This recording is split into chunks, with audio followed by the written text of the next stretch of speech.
Right now, the city of Beloit is banning vaping inside public spaces and sales to minors. Why they're deciding to act following concerning health reports. And a man accused of brutally attacking a woman on the UW campus is sentenced. The judge says jail time is the only way to protect the public.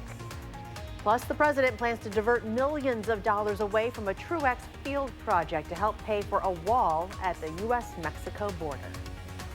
From the Channel3000.com Alert Center, this is News 3 Now at 6. We start tonight with breaking news to the Channel 3000 Alert Center. Republican Congressman Jim Sensenbrenner announced he will retire from Congress in January 2021. That's the end of his current term, and he says it's his time to step back. The 76-year-old has served in the House of Representatives for 40 years, and before that, 10 years in the Wisconsin State Legislature. Sensenbrenner's district covers Milwaukee's northern and western suburbs and extends into rural Jefferson County. The city of Beloit is taking steps to limit the use of vaping in the community. They hope by doing this, they can stop teenagers from developing an addiction to nicotine. Rock County reporter Adam Duxter joins us from our bureau, the Janesville Gazette, with why vape shop owners say the vape itself isn't the problem. Adam? Well, Charlotte, policies to limit vaping have been a statewide discussion for months now. But starting September 11th, the city of Beloit is taking matters into its own hands. Leaders there say these changes couldn't be coming at a better time. As the popularity of e-cigarettes and vaping grows in the United States, one concern is growing with it. Are devices like these marketing towards kids? This is the Smock Nord. Alexis Walker manages Extreme Smokes in Beloit and says at her store that's not the case. Youth don't have access to our products. We try to ensure that as best we can. Here, people are carded when they enter the door. But according to the National Institute of Drug Abuse, more than 16% of kids are still vaping before graduating from high school. We care about our kids and we want them to have the best life they possibly can. We don't want them to be harmed by these harmful chemicals. Sarah Millard of the city of Beloit says the city's been tracking the number of health issues related to vaping across the state. If you look at some of the nationwide trends, as more and more people are vaping, we're seeing more lung-related illnesses. That's why last night, she says the city council passed an ordinance that would ban vaping in places like restaurants or anywhere else you can't already smoke. She says groups like Beloit's Youth to Youth were behind this campaign. Not allowing people to vape in public places protects the workers, but most of all, it lets kids know that it's not the norm. In addition, minors caught with a vape can now face a $50 fine, plus court fees, as well as have their device taken away. Walker says it's not the vape that's the problem. It really is a helpful tool if you're looking to quit smoking. It is really a nice step to get you to that point and to get you to no nicotine at all. But the city says its prevalence isn't helping. We're using this as much as we can to educate kids now about the dangers. Debbie Fisher from Youth to Youth says she hopes this isn't the last step taken to limit e-cigarettes and vaping across the state and the city. She says today the state of Michigan banned sales of flavored e-cigarettes across the entire state. And she says that's something she hopes that she can see in the future. Adam, thank you. We are learning the results of a State Department of Health investigation into the Rock County Crisis Intervention Unit's handling of a suicidal teenager. After 17-year-old Cole Fuller took his own life in April, his father filed a formal complaint.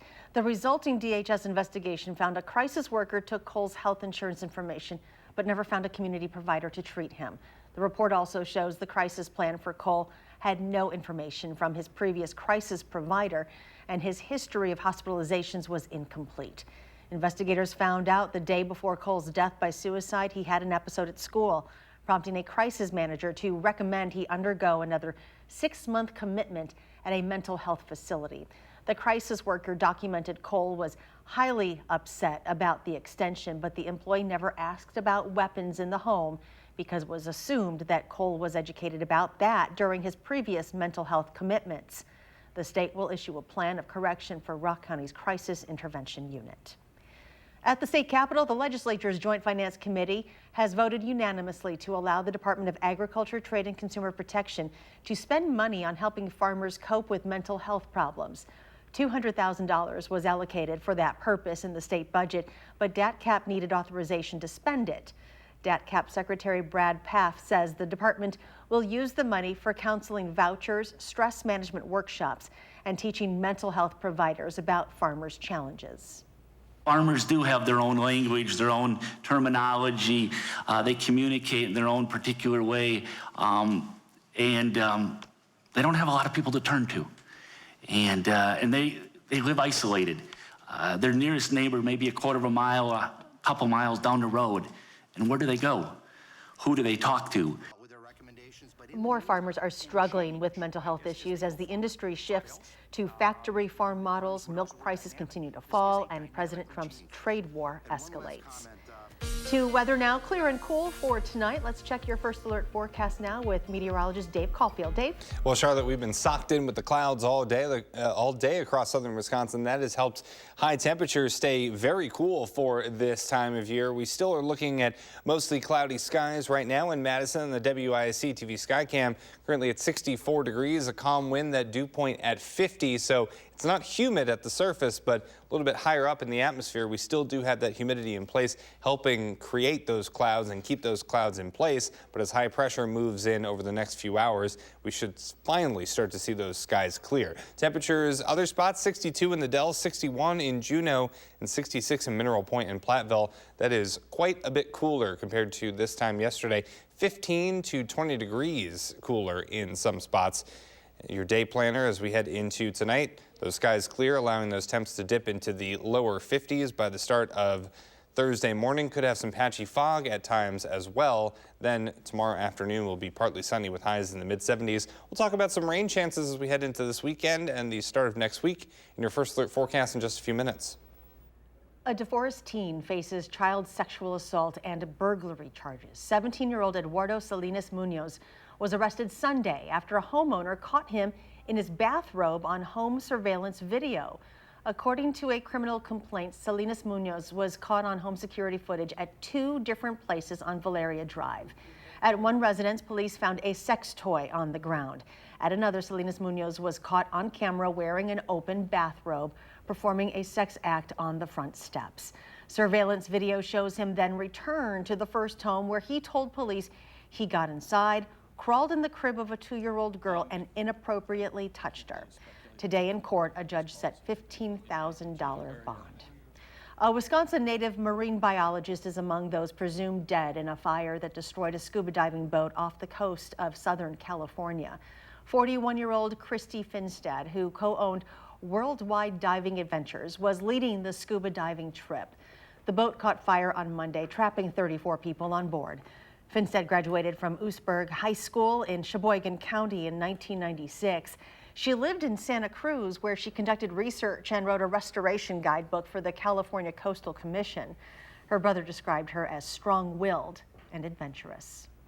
A Madison man is apologizing tonight for brutally attacking a UW-Madison student in February.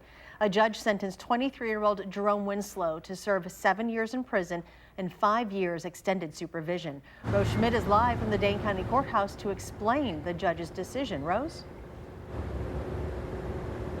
Charlotte, Jerome Winslow apologized to the victim and her family, but the judge says Winslow is violent, and she says she doesn't even believe that Winslow understands why he attacked that victim earlier this year.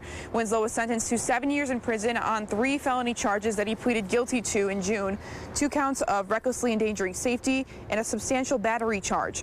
As part of the plea deal, 2 other felonies were dropped. Police believe Winslow was targeting women in the Langdon Street area when he lunged at the victim, punched her, and dragged her away from the street.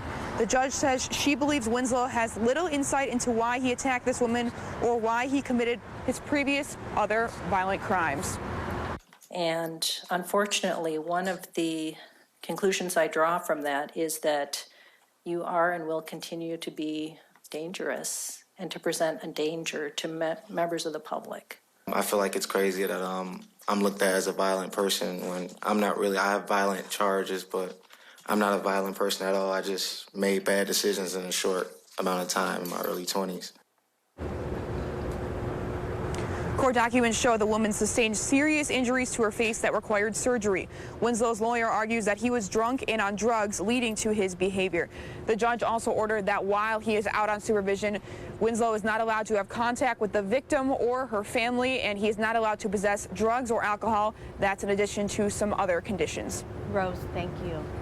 Just over a year before the 2020 election, a new poll shows President Donald Trump's approval rating in Wisconsin remains below 50%. The Marquette Law School poll released today shows that 45% approve of the job Trump is doing, while 53% disapprove. The poll also shows Democrat Joe Biden with a 9-point lead over Trump, the strongest showing of any Democratic candidate. Wisconsin is one of a small number of states expected to determine the outcome of the 2020 election. Developing tonight, President Trump plans to kill or delay hundreds of construction projects on U.S. military bases to help fund a border wall. That includes diverting $8 million from a Wisconsin Air National Guard shooting range planned for Truax Field. Construction had been set to start next year. Next at 6, 2 local doctors are getting a big donation to help fund their childhood cancer research. And we're learning more about the UW Marching Band's new director. We'll hear about his vision for the band next.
Patients and children affected by cancer got a chance to finger paint on something that's normally off limits today at American Family Children's Hospital, a 2019 Hyundai Santa Fe. They decorated the SUV in colorful handprints through the nonprofit Hyundai Hope on Wheels. It's dedicated to finding a cure for childhood cancer.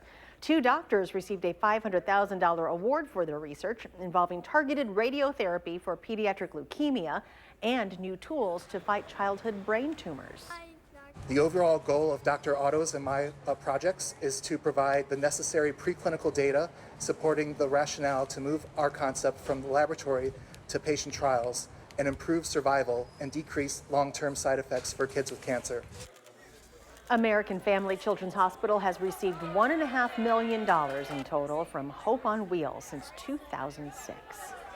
For the first time today, we got a chance to meet the new band director at UW-Madison. Corey Pompey has some big shoes to fill, taking over for former band director Mike Leckrone. We're live with Jamie Perez now with more on what he's like. Jamie? Well, band practice actually just finished up here, which I'm really sad about, actually, that you couldn't see them practicing live because they were out here absolutely crushing it. So we'll bring you more video on that coming up tonight at 10. But even just watching him with the band, he's very passionate about music and he talks to them in a very encouraging way, which makes it really fun for all these band members to both learn from him and work from him. Earlier, we sat down with him and a band member to talk about his vision for the band. He says he's keeping traditions like the stop at the top and the fifth quarter, but he is hoping to add some more production elements as the years go on. Just probably no changes to those this year. Now, we asked him what it was like to take things over after Mike LaCrone, and this is his response. There's only one Mike LaCrone, and I would be doing the band a disservice and myself a disservice if I try to emulate him. So the best thing that I can do is be myself. Pompey said for those who are coming out for their first performance, expect some Beyonce, some Adele, and some Jonas Brothers. The second show, he says, will be a little bit more funky. Now, we also spoke to one of the band members about what it's been like to work with him. We'll have the answer for you coming up tonight on News 3 Now at 10. Looking forward to that. Jamie, thank you. A Daytona Beach real estate investor has purchased Alpine Valley Music Theater in East Troy. The Janesville Gazette reports the 150-acre venue sold for $7.5 million. It comes shortly after Alpine got back on its feet from a year-long hiatus in 2017 after several years of declining concert attendance. The Gazette reports it's not clear what impact, if any, the new ownership will have on operations or entertainment bookings. Coming up in sports, the Badgers are gearing up for their home opener on Saturday. We'll hear from players about how it feels getting in front of the Camp Randall crowd. And we're expecting sunshine for the rest of the work weekday. We'll have your first alert forecast next.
Good evening. I hope you had a really nice Wednesday. It was cloudy and cool across southern Wisconsin on this Wednesday. We're still keeping an eye on the clouds and the rain from Dorian closer to Florida, Georgia, and South Carolina right now. So you can see where the center of the storm is located, kind of east of Jacksonville there. And right now winds at 110 miles per hour. So that's a Category 2, but add 1 more mile per hour and we're up to a Category 3, which is a major hurricane. So this is a very strong storm. It's also widened a little bit, which it was expected to do over the last couple of days, moving north-northwest at 8 miles per hour. Still a very, very dangerous storm, as over the next couple of days it will kind of hug the coastline, could make landfall along either the North Carolina or South Carolina coasts. But even if it doesn't make landfall, it's going to cause major problems as far as storm surge goes. Also heavy rain and gusty winds along the coast before it finally moves out closer to the start of next week and actually stays a hurricane for quite some time as it heads into the northern Atlantic. As far as the clouds here go, as we were talking about, they were around for a little bit longer than expected today. High pressure pushing in from the west, but that took its sweet time, so the clouds hung out over southern Wisconsin and caused our temperatures to really stay on the relatively low side for this time of year. Madison and the Edgewater Skycam seeing a little bit of sunshine break through, but mostly cloudy skies still with us. Today's high of 64, about 10 to 15 degrees below normal for this time of year. I think we'll be back into the mid-70s as we get partly sunny skies tomorrow. High temperatures across southern Wisconsin. We did hit 70 in Boscobel, but most of us stuck in the 60s across the area, and those temperatures are pretty close to their daytime highs right now, about 15 to 20 degrees cooler than this time yesterday. High temperatures over the next couple of days are staying below normal, although we're pretty close over the next few days. But into the weekend and the start of next week, we see the 60s return and lower 70s with some rain and thunderstorm chances into early next week. Tonight, mostly clear.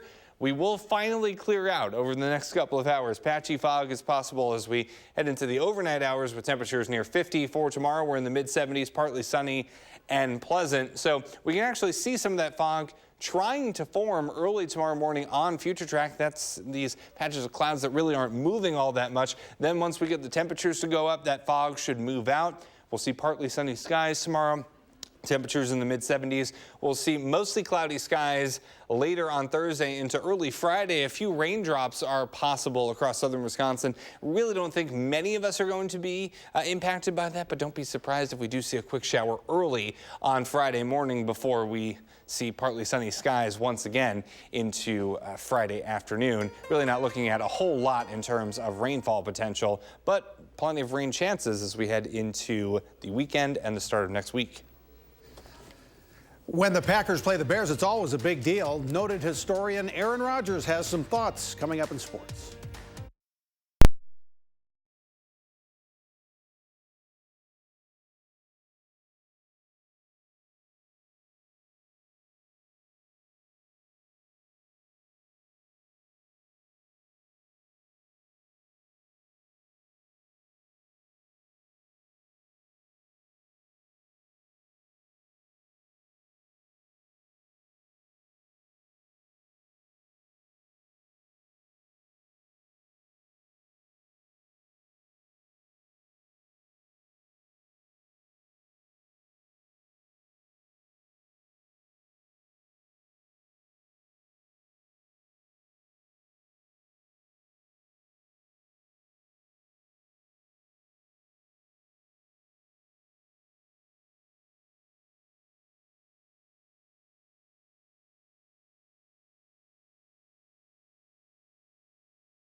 The NFL's 100th season begins tomorrow night with the Packers and Bears in the regular season opener at Soldier Field. Kickoff scheduled for 7:20 p.m. tomorrow night. The Bears are 3-point favorites.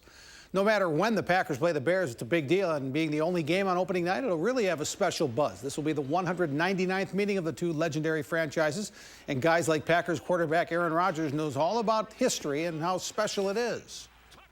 It's the oldest rivalry in the game. We've played each other, so many times, 90 sometimes over the course of our histories. It was always big Chicago against little Green Bay, and we've held our own over the years, and it's always been a great rivalry. It's one of the special ones in the history of professional sports. Obviously, a lot of great players and great names on both sides have played in this game, and it's fun to be a part of it now. This is my 23rd time, I think. The Badger football team will have its home opener Saturday afternoon at Camp Randall. Central Michigan will be in town. That kickoff is at 2:30 Saturday afternoon. The Badgers begin a 5-game homestand Saturday. They won't have a road game till they go to Illinois October 19th. Talk to anyone who has played football for the Badgers. Coming out of that tunnel to the roar of the crowd at home is a pretty big deal. It'd be awesome. I mean, I always love running out of Camp Randall. It's truly something special, and you don't take it for granted. Not a lot of people can say they play in front of 80,000 Badger fans. Obviously, when you get to play against in front of 80,000 fans, it's a big deal. But home fans, it's a whole different atmosphere here, especially at Camp Randall. Just excited to get out here. The Prep Mania High School football game of the week takes us to Oregon, where the Panthers host Stoughton in their Badger South Conference opener. We'll be live on channel3000.com Friday night at 7. Then we'll replay the game Sunday at 1 and next Wednesday at 6:30 on TVW. The Brewers are off tonight. Tomorrow they begin a 4-game series with the Cubs at Miller Park that'll either keep them in the race for the playoffs or perhaps essentially eliminate them. The Houston Astros are optimistic George Springer will be all right. Springer hit the wall hard, making a catch against the Brewers last night, was eventually carted off the field. Today, the Astros report the initial tests on Springer are looking positive. They'll know more tomorrow. He did fly home with his teammates back to Houston after last night's game. Last night in St. Louis, Paul DeJong was batting for the Cardinals, and for some reason, this play looked a little disjointed. He kind of hesitated out of the box, but was safe in an infield hit. You know what happened? Wait till you see this. When he hit it, the ball started out in foul. Oh. And look at that, spun right back in. And that's okay? That's okay. If he touches it in foul territory, it's foul. Oh. But if he waits until it comes, look at that. The English on that shot. Never seen that. So you hit it off the end of the bat, that's on its face. So. Those Cardinals, they're doing sneaky stuff. Charlotte Cardinals. But it's all legal, right? It is. It's legal. Yeah. Okay. Skies will clear tonight. Some patchy fog possible by morning. Temps in the 70s tomorrow. All right. Thank you. Thanks for joining us. We'll see you back here at 10.